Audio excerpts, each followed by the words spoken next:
Ever come home, a long day's work, you're like, honey, I'm tired. I don't feel like doing that. I feel like just chilling in bed. I want to be bothered. Cook, make me dinner. Make me dinner? Feed me!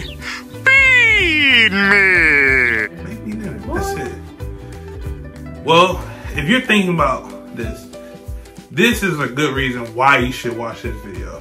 This is a video of how to have a successful work-life balance.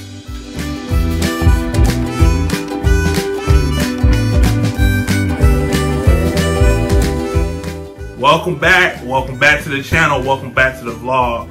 I am your host, Jay, and this is... My name is Kid. May I help you? We'll be asking the questions, old man. Who are you? You. No, not me, you. Yes, I am you. Yes, indeedy.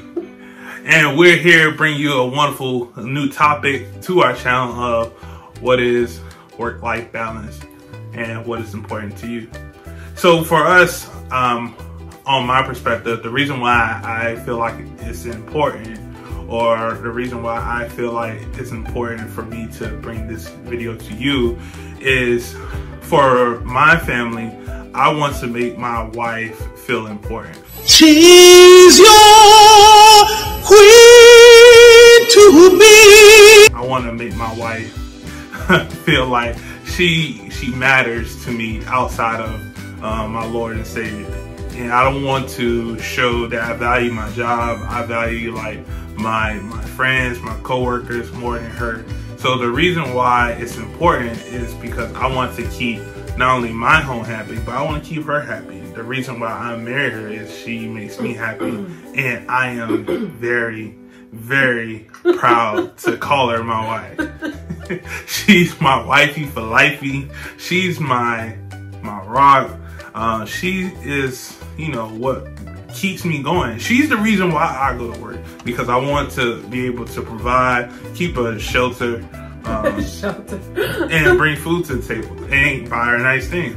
So that's why I felt like it's important. So to keep a good work-life balance is when I come home, I make sure I leave everything at the door. I leave my attitude, I leave my work, I leave everything that I did at work at the door before I come home. If I have to do work outside of my extended time that I'm normally say I'm there from 8 to 5, I make sure I communicate that with her and say like, hey, just give me an extra 30 minutes. I know it's a little late, but give me 30 minutes so that way I can come home and have plenty of time with you.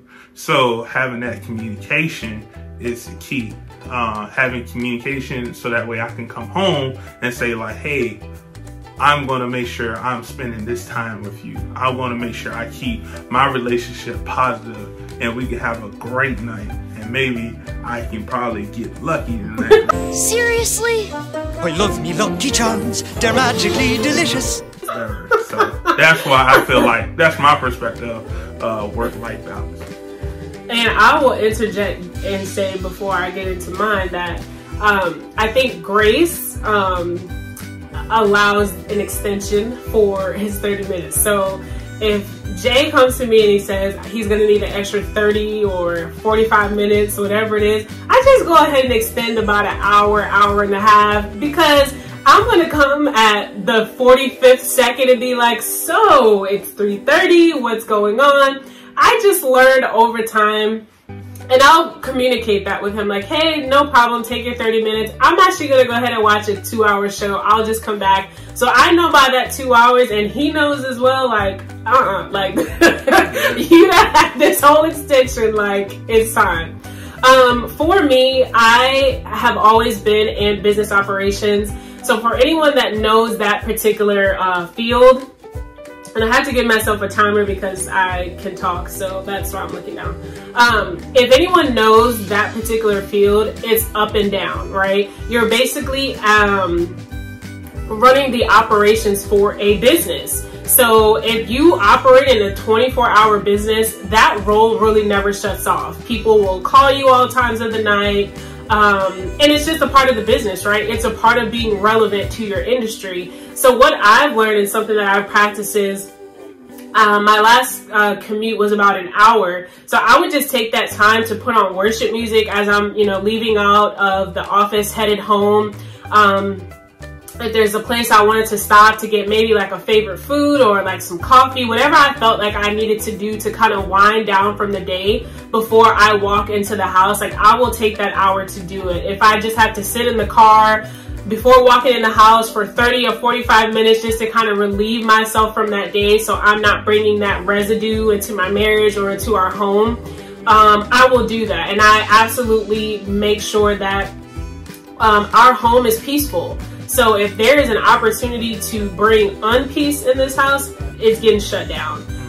So that's something that we're very, very intentional about, because our work is just a part of who we are. It doesn't identify anything else other than that. It's just something that we love to do, but it's not more important than the marriage and who we are to each other.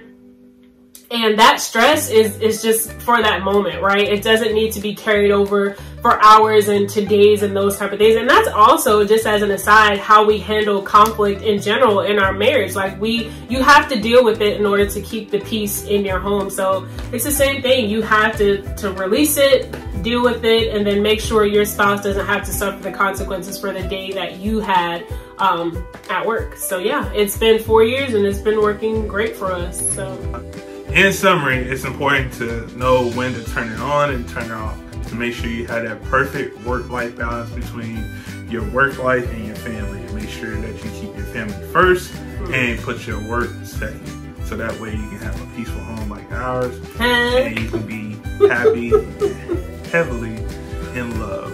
And that is the end of the video. Please stay tuned to more videos. Please go ahead and like, share, subscribe, turn on your post notifications, hit that bell so that way you can make sure you get more of us. Yes. I am Kid. Yeah, I am Jay. Could be.